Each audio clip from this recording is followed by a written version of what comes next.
Hello, my friend, and welcome to Pro Wrestling Daily. My name is Aaron Machbitz. Let's talk about the March 24th edition of Monday Night Raw. And for the second week in a row, Brock Lesnar makes Obafemi look like a star. For everything you could say about Brock Lesnar, one of his most underrated, underappreciated skills is ability to sell. And just taking two moves. One was the fall from Grace Powerbomb, and this week on March 24th, last night on Monday Night Raw, was the clothesline over the top rope. He has taken two moves from Obafemi, and Obafemi now is a superstar. Now, some people are saying because of this and the build-up to their match at WrestleMania that Brock Lesnar is doing such a phenomenal job that it looks like Brock Lesnar will beat Obafemi at WrestleMania, and some people are even saying that doesn't even matter because Obafemi, by the time he gets that match, has that match, and wrestles Brock Lesnar at WrestleMania, will already be a superstar. Now, I'm not convinced that's the way. Now, I think Brock Lesnar, again, has done a phenomenal job in 2 weeks just building Obafemi perfectly. From the powerbomb, to the foot on the chest, to the clothesline of the top rope, to the selling, to the shock, to just the utter sort of, whoa, that just happened to me. Brock Lesnar selling has been phenomenal. Obafemi's walk, people are doing it. They're chanting Oba like it is there. And I think to cap it all off, he beats Brock Lesnar, not in like sort of this dominating fashion, but in a pretty sort of stamp type of way, like, I'm here, I'm Obafemi, Brock Lesnar's out, I'm in, Obafemi's going to be a world champion in 2027 for sure. So I still think that the best pathway forward is for Obafemi to beat Brock Lesnar at WrestleMania, but if that doesn't happen, I still do think a superstar has been created because of what they've done these 2 weeks and what they might do moving forward in the next 2 weeks. So kudos to Brock Lesnar and Obafemi. And then the rest of Monday Night Raw was fine. I mean, it wasn't like the greatest Monday Night Raw you've ever seen, but there was some really, really solid parts of the show that, again, build for WrestleMania. Of course, the Usos and LA Knight and The Vision and Paul Heyman and Seth Rollins. I mean, it's kind of up in the air for me at this point what is going to happen with all those guys at WrestleMania. Because now you know that the Usos, Jimmy and Jay, are involved with Roman Reigns and the CM Punk match, potentially. But they're also involved in the Vision. They have a tag team, a world title, an actual title match for their tag team championships next week, I believe in Madison Square Garden, which is almost a guarantee that the Vision wins because it looks like the Usos are not interested in the tag straps anymore and they want to move on to kind of the Roman Reigns business. So we'll see what happens there. But then what's LA Knight doing at WrestleMania? Is Seth Rollins medically cleared to compete at WrestleMania? What's Gunther doing at WrestleMania? We didn't even see Gunther last night on the March 24th edition of Monday Night Raw. And so there are still things that are up in the air about about those kind of main event type players, of the Usos, of LA Knight, of Seth Rollins, of the Vision, of Paul Heyman. What's going to happen with all that stuff? Is the Vision going to recruit some more members? Maybe Ricky Saints, maybe Ethan Page. Are they going to win the tag team championships? Now, some people are also saying, is Jey Uso now calling the shots? Is Jey Uso the tribal chief now? Because he's the one last night in the main event that told Roman Reigns to smash him.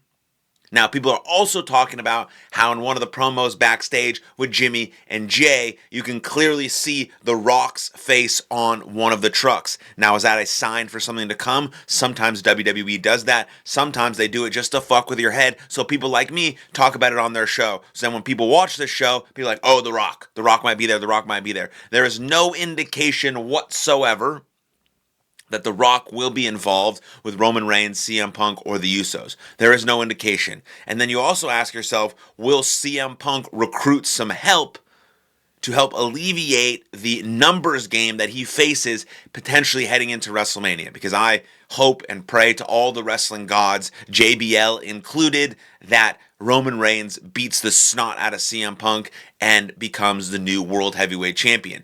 Will that happen?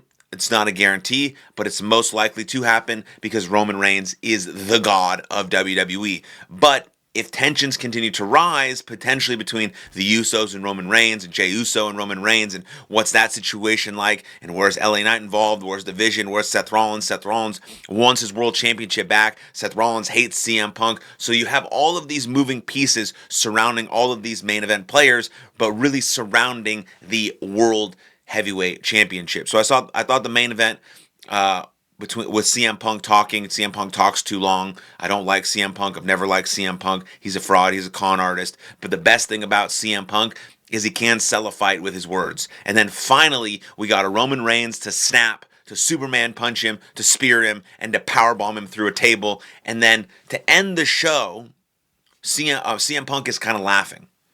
Is CM Punk laughing while he's selling, while he's in pain, because he thinks he's gotten in Roman Reigns' head?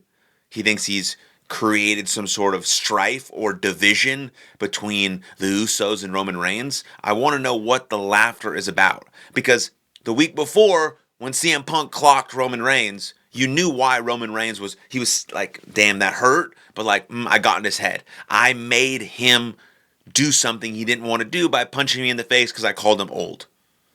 That's not the same thing that happened with Roman Reigns dominating CM Punk and putting him through a table. So I want to understand kind of the psyche there of why CM Punk was laughing and what that means. I don't think it means that he got in his head. He's not in his head. Roman Reigns now is extremely focused on the goal and understanding what he needs to do and needs to get done to become the new World Heavyweight Champion. So, I mean, the 4 times they've been in the ring so far have been solid. The first 2 promos were great. Last week was mediocre, and then I love this time that Roman finally did something. He put him through a fucking table, powerbombed him through. Now we got a couple more weeks to build this up, and I think we're going to have a really, really big main event clash. Maybe one of the best matches of all time, biggest main events of all time, potentially at WrestleMania Night 2. And then Night 1 is also going to be awesome with Cody Rhodes and Randy Orton.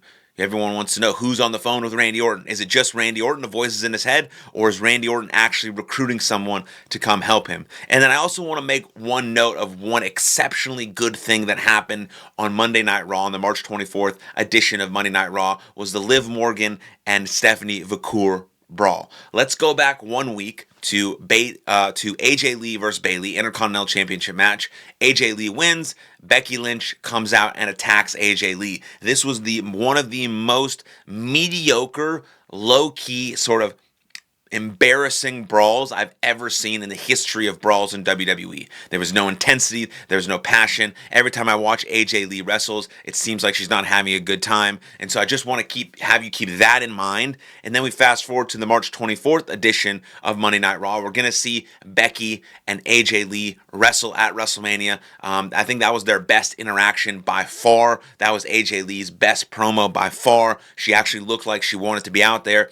Becky Lynch said some good stuff, and now we'll have a match at WrestleMania that most likely Becky Lynch is going to win. So you have that sort of a really lame brawl from last week. Then you fast forward to this week, March 24th, and you see Liv Morgan and Stephanie Vacour have one of the best, most intense brawls you are ever going to see. They were throwing hands. She got slammed on the floor. You could see how loud and how much that hurt. There was intensity. There was passion. There was heat. There was hatred. There was just a love for the game that this title is mine, and that is what that feud needed.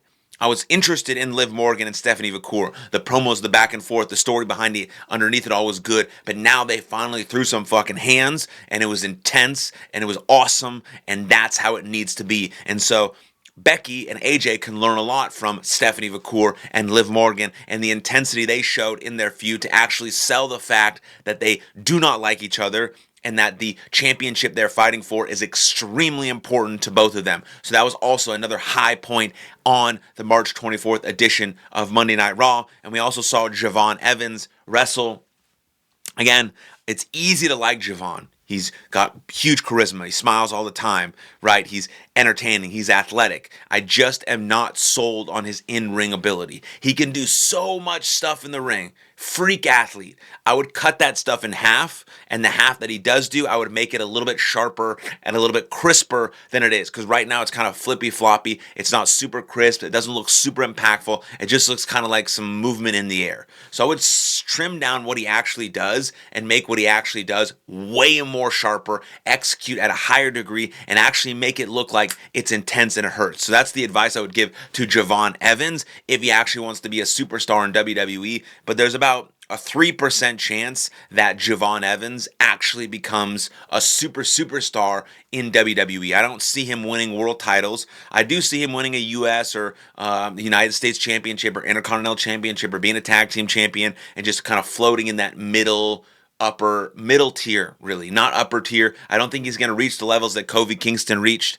I just don't see it right now unless he really does make some tweaks about his game and his precision and his execution. But I do see him being a good WWE superstar with a decent career. Like, I don't know how long he's going to last. I don't know how long WWE is going to hold him under contract. But at this point, right now, I don't see him as a world champion contender like Trick Williams or like Obafemi or like Braun Breaker. But that's just my opinion, and those are my thoughts and feelings on the March 24th edition of Monday Night Raw. I'd love to know what you think in the comments down below. And then like this video, subscribe to the channel, and I'll see you guys next time. Lots of love. Cheers.